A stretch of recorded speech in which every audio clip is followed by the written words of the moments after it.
Olá pessoal, me chamo Antony Pontes, sou pastor da Igreja Batista Tempo de Avivar e queremos utilizar dessa plataforma para lhe incentivar a estudar as Sagradas Escrituras. Eu sei que não é fácil, em momento de tanta pandemia que estamos vivendo, a gente às vezes perde até o time da hora, das coisas que estão acontecendo, mas coisa boa é porque tudo é permissão de Deus e tudo está debaixo do plano do Deus Altíssimo. E nós devemos utilizar essa plataforma para conhecermos cada vez mais a Deus, e a única forma de conhecermos a Deus é através das Sagradas Escrituras. Eu quero trazer para você hoje uma aula diferencial sobre hermenêutica. Eu quero lhe dar 6 princípios básicos para uma boa interpretação da palavra de Deus. Eu sei que você já viu revelação de A, revelação de B, mas nós temos que entender que todas as Escrituras, ela tem indícios e fundamentos que precisam ser aplicados para um melhor entendimento. Uma das regras básicas da hermenêutica bíblica é que a própria Bíblia, ela se interpreta pela própria Bíblia. Quando nós vamos analisar o contexto da palavra hermenêutica, o significado dela é uma ciência técnica que tem por objeto a interpretação de textos religiosos ou filosóficos, explicação das Sagradas Escrituras. A hermenêutica é a arte de interpretar a Bíblia ou de interpretar os textos bíblicos de uma forma direta e uma forma coesa, porque texto sem contexto muitas vezes é pretexto para heresia. Então vamos lá, eu quero lhe dar 6 princípios básicos que nós devemos interpretar a Bíblia. E antes de falar sobre esses 6 princípios, eu quero lhe indicar este livro da editora Vida Acadêmica, de Henry Virkler, Hermenêutica Avançada, Princípios e Processos de Interpretação Bíblica. Por que, pastor? Porque nós temos que entender aquilo que estamos lendo. Nós estamos vivendo uma geração hoje que são analfabetos práticos. Esses analfabetos práticos, eles não conseguem mais interpretar um simples texto. E por não interpretarmos esse simples texto, às vezes entramos em conflitos sem nexos ou sem propósito, porque nós temos que analisar a veracidade do que o texto quer dizer para nós. Então, através desses 6 princípios básicos, você pode ter um indício ou começar uma interpretação coesa das Sagradas Escrituras. O primeiro princípio que nós devemos aplicar em qualquer estudo bíblico é o princípio da análise histórico-cultural. Da análise histórico-cultural. O autor vai dizer assim, que considera o ambiente histórico-cultural do autor a fim de entender suas alusões, referências e propósitos. A análise contextual considera a relação de uma passagem com o corpo todo do escrito de um autor, para melhores resultados de compreensão provenientes de um conhecimento do pensamento geral. Quando nós começamos a estudar a Bíblia, nós começamos a entender uma coisa. A Bíblia é um compêndio de livros, ou seja, 39 livros do Antigo Testamento, com 27 livros do Novo Testamento. Autores que estavam, muitas vezes, no mesmo cenário, como também autores que passaram gerações e décadas. Autores esses com uma visão da vida de uma forma, como autores de uma visão da vida de forma diferente. A Bíblia, ela passou cerca de 1.400 anos para ser escrita e para ser fechada. Passou por mais de 30 gerações. E nós conseguimos ver de Gênesis a Apocalipse que a inspiração bíblica é tão evidente que esses autores, por mais que estavam em cenários diferentes e adversos, eles refletem para o mesmo princípio, para a mesma função daquilo que Deus tem para cada um de nós. Então, quando nós vamos analisar qualquer texto das Sagradas Escrituras, nós precisamos e devemos trazer em mente o que o autor estava passando, o que o autor estava vivendo, qual era as circunstâncias que eles estavam abrangendo, o que era que eles estavam vivenciando e quais eram as guerras e conflitos que eles estavam passando. Para assim nós começamos a ter uma análise bíblica ou teológica ou até cultural daquilo que ele estava envolvendo. Porque quando você vai analisar até a passagem que Jesus, ele vai na mulher samaritana, quando ela estava ali debruçada pegando água, e aquela conversa e aquele diálogo de Jesus sendo judeu com uma samaritana, só é possível ver na plenitude ou na profundidade se você fizer uma análise histórico-cultural do texto. Você sabe a verdade um pouco, eu vou fazer isso de forma resumida, porque eu apenas estou colocando princípios, indícios para uma interpretação profunda da Bíblia. Mas judeus e samaritanos, eles não compactuavam. Por quê? Porque, segundo a lei judaica, era necessário que o povo não houvesse miscigenação racial ou de etnia. E os samaritanos, eles misturaram muito o povo. Então, Jesus, ele não veio para segregar raça, ele veio para agregar. E a partir do momento que ele fala com a mulher samaritana, é algo muito profundo em uma análise histórico-cultural. Então, quando você analisa um texto, você tem que olhar o texto por completo, não apenas versículos isolados. Você tem que analisar o que o autor está querendo falar naquele contexto, naquele cenário. Isso serve até para você confrontar as seitas e as heresias, porque quando você analisa o contexto histórico, cai por terra qualquer interpretação errônea daquilo que o autor estava tentando trazer para cada um de nós. O segundo princípio que eu quero trazer para vocês, nesta hora, é a análise léxico-sintática.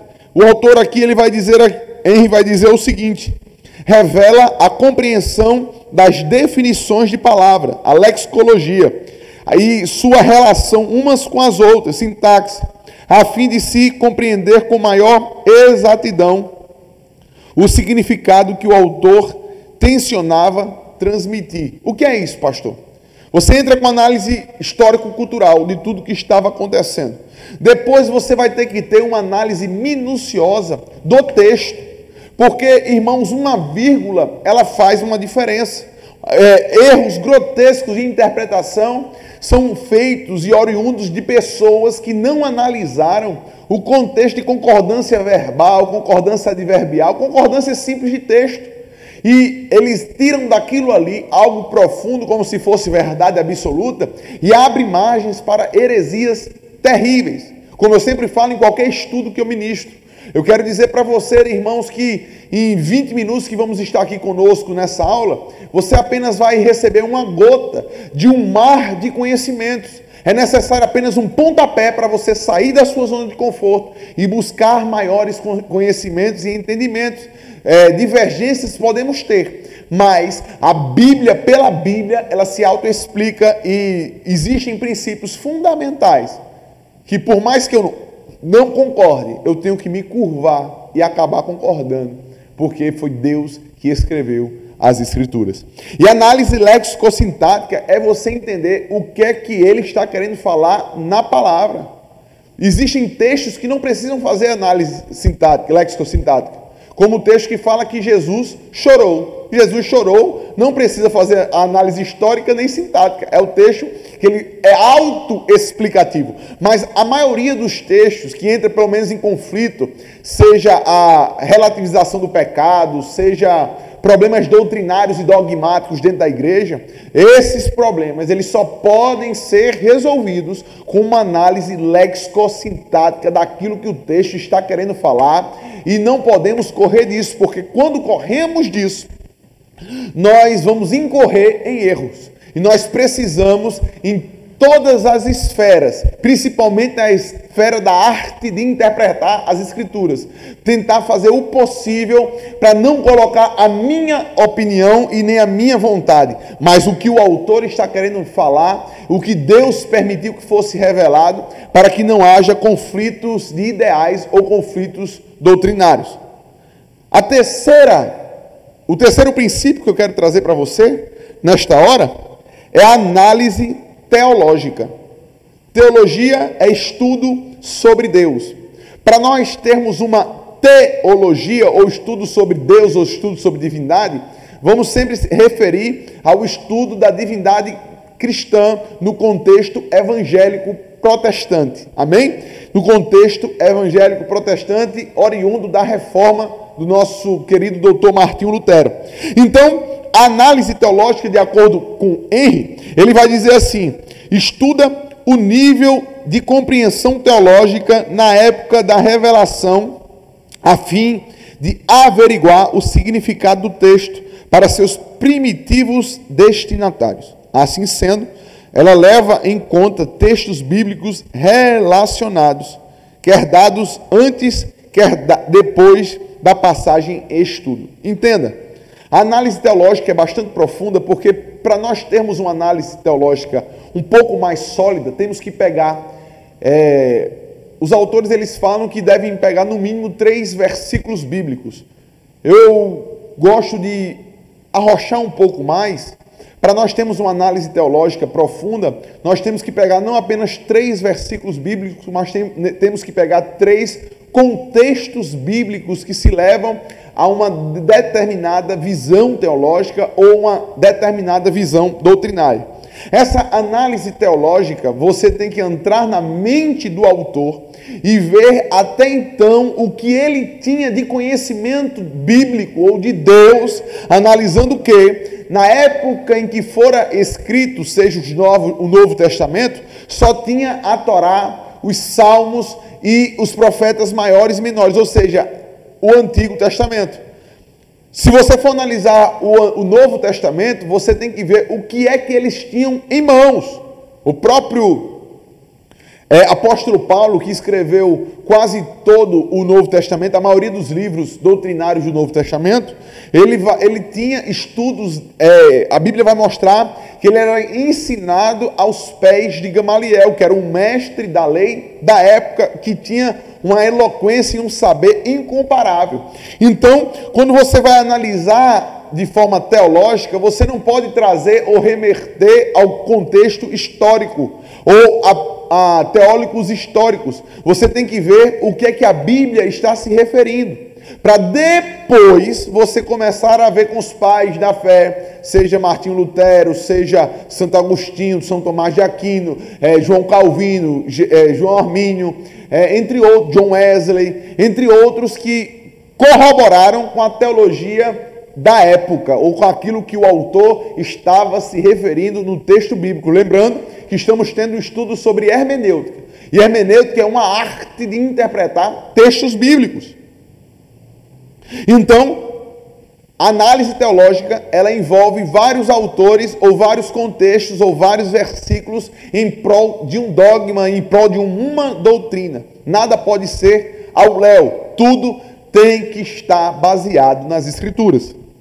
O quarto princípio que eu quero ministrar para você neste dia, nesta hora, é a análise literária. Henry, ele vai falar assim: identifica a forma ou método literário usado em determinada passagem com vistas às várias formas como história, narrativa, cartas, exposição doutrinal, poesias e apocalipse.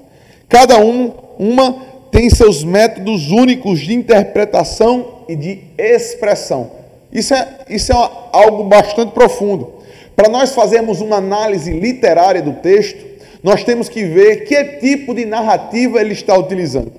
Nós não podemos usar, um exemplo, a carta de Paulo aos Coríntios, que é uma carta doutrinária, tentando trazer à evidência algumas coisas, da mesma carta que Paulo usa para Filemon, que é uma carta praticamente pastoral daquilo que ele está vivendo, ou até uma carta que ele vai expressar quando ele está remetendo ao seu filho Timóteo na fé, como é 1 Timóteo e 2 Timóteo.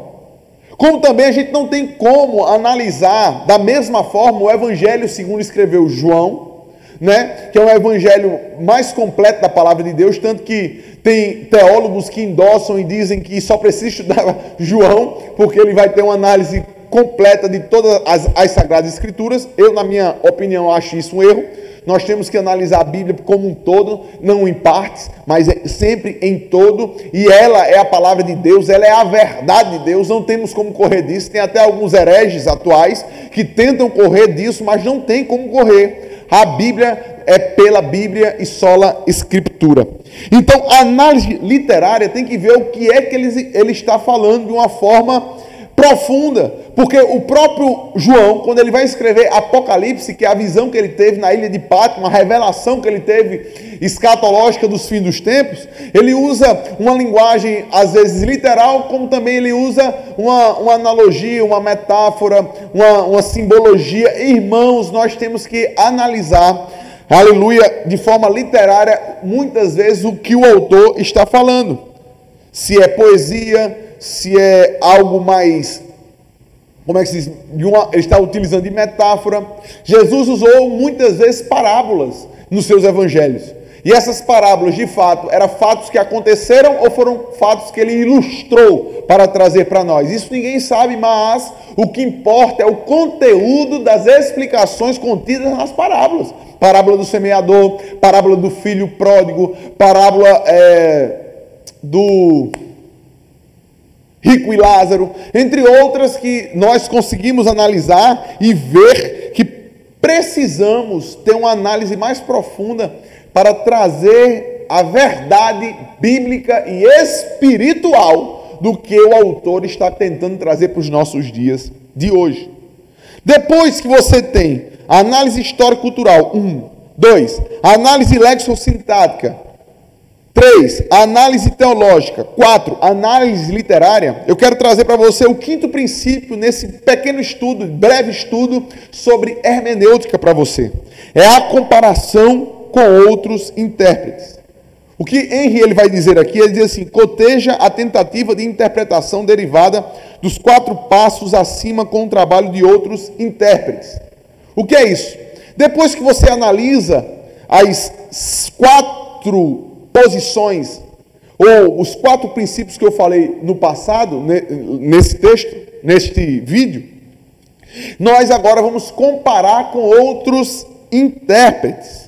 E essa comparação de outros intérpretes é algo muito profundo que a gente pode utilizar para nós. Em primeiro lugar, você que quer estudar mais as Sagradas Escrituras, eu lhe desafio a comprar uma Bíblia de estudo, principalmente uma que tenha Almeida Revista e Atualizada, a ARA, que é uma das traduções que eu mais gosto. Então você pega essa Bíblia de estudo, depois da Bíblia de estudo você coloca um comentário bíblico, e desde já eu sugiro os mais simples possíveis. Por quê? Porque como você está iniciando a caminhada de estudo da Palavra de Deus, não adianta você colocar interpretações mais rebruscadas, porque você vai ficar muitas vezes confusos e sem entender. Bíblia de estudo, comentário bíblico, dicionário bíblico, e geralmente nas Bíblias de estudo ela já vai lhe proporcionar um dicionário bíblico. Há um contexto: o que é dracma, o que é o dragão que João ouviu, o que é o candelabro, o que é castiçais. Aí neste dicionário bíblico ele vai mostrar para você o que é isso e como simbolizava isso. E hoje também tem as mídias sociais, o Google, outras plataformas que vão lhe auxiliar a uma interpretação da palavra de Deus, porém seguindo sempre os mesmos princípios. E depois da Bíblia de estudo, que já vem com o dicionário bíblico, os comentários bíblicos, principalmente de pessoas arminianas, pessoas com a visão de um todo, aí você tem que pegar nesse contexto uma teologia sistemática. E eu, apesar de não sermos pentecostais, eu lhe indico a teologia para pentecostais, eu esqueci o nome, Walter Brunelli, para você ser abençoado e você ver o estudo sistemático das Sagradas Escrituras. Dentro disso aí, vai lhe auxiliar a ter uma interpretação coesa das Sagradas Escrituras. Eu não sei se é porque eu sou bacharel em Direito, e quando eu fiz os 5 anos do bacharelado, eu tive que estudar vários autores para ter uma posição doutrinária ou um segmento. É aquela história da jurisprudência, que pega vários entendimentos e deixa o norte um entendimento único. Então, no contexto teológico, eu sempre lhe desafio, como estudioso que somos, seja um pastor ou um leigo, mas nós temos que entender que quanto mais nós estudamos, mais conhecimento teremos, porque Jesus, ele nunca cessa de nos proporcionar maravilhas. Eu particularmente já li a Bíblia várias vezes e toda vez que eu leio, eu aprendo algo mais. E nós temos que estar sempre com esse indício de entendermos que não sabemos de nada se do alto não nos for revelado. Porque por conhecimento, outros vão ter mais do que eu e do que você. Mas nós precisamos entender que o Espírito Santo nos auxilia a ter um conhecimento mais profundo da causa e do estudo das Sagradas Escrituras. Então, essa comparação com os outros intérpretes, você vai ver o que é que São Tomás de Aquino falou sobre esse estudo teológico, você vai ver o que é que John Wesley fala sobre isso, você vai ver o que é que Jonathan Edwards fala sobre isso, você vai ver o que é que Leonard Ravenhill fala sobre isso, você vai ver o que é o Reinhard Bonnke fala sobre isso, você vai ver o que é que outros autores falam sobre isso, aí você vai analisar, adquirir esse estudo, orar e pedir, aleluia, uma revelação para aquilo que Deus tem com você ou na carreira que Deus foi proposta, porque existem pessoas que eu vou alcançar através da minha boca, mas existem pessoas que é você que vai alcançar através da sua boca e através das suas ações. Depois que você analisa o histórico cultural, 1. Análise lexossintática, 2. Análise teológica, 3. Análise literária, 4. A comparação com outros intérpretes, 5. Aí você já vai ter um pano de fundo para um esclarecimento melhor. Então, dentro disso, aí o 6º princípio, e eu já encerro, querendo abençoar a sua vida, e que você fique ligado nas nossas próximas aulas, tanto eu como o Diácono Ister estamos fazendo e utilizando essas plataformas. O 6º princípio é a aplicação. Ao quê? A aplicação. E o Henry, ele vai dizer assim, é um importante passo que traduz o significado de um texto bíblico para seus primeiros ouvintes, com o mesmo significado que ele tem para os crentes em época e cultura diferentes. Em alguns casos, a transmissão se realiza com a razoável facilidade. Em outros, como as ordens bíblicas, obviamente influenciadas por fatores culturais, a tradução de culturas se torna mais complexa. Eu costumo dizer que apesar de todos os 5 princípios, o 6º princípio, ele é o crucial. Porque não adianta nós termos conhecimento do que é pecado, nós temos que ter conhecimento de quem é Deus, nós temos que ter conhecimento de quem é Jesus, quem é o Espírito Santo, o que é a igreja, onde foi a fundação, onde foi tudo, se nós não conseguimos aplicar isso para as nossas vidas. O autor está falando de uma forma mais acadêmica, mas eu quero trazer para nós uma forma prática. Depois que você analisa o pecado, analisa a Bíblia, analisa o contexto histórico-cultural, o contexto do autor, da análise literária, de tudo aquilo que está acontecendo nos 5 princípios que eu te dei, o 6º princípio é crucial para mim e para você. É a aplicação, e a aplicação não está apenas em fala ou para dizer apenas o que o autor está dizendo. A aplicação também está no fato de que eu e você precisamos viver as verdades que estudamos. Porque se nós não vivermos a verdade que estudamos, somos hipócritas. E quando nós estudamos a arte de interpretar, uma boa interpretação não vem apenas de adquirir conhecimento, mas principalmente de aplicar o conhecimento adquirido. O apóstolo Tiago, ele vai dizer na sua carta, na sua epístola, que a fé, ela sem obras é morta. Me mostra a tua fé, que eu mostro as minhas obras. E através das minhas obras eu mostro o tamanho da minha fé. Então quero já deixar para você, nesse primeiro dia, nessa primeira hora, nesse primeiro momento que nós estamos tendo de aula, que todo cristão protestante, ele é obrigado, com amor, ou ele é levado em amor, a ter obras que digam que ele é cristão.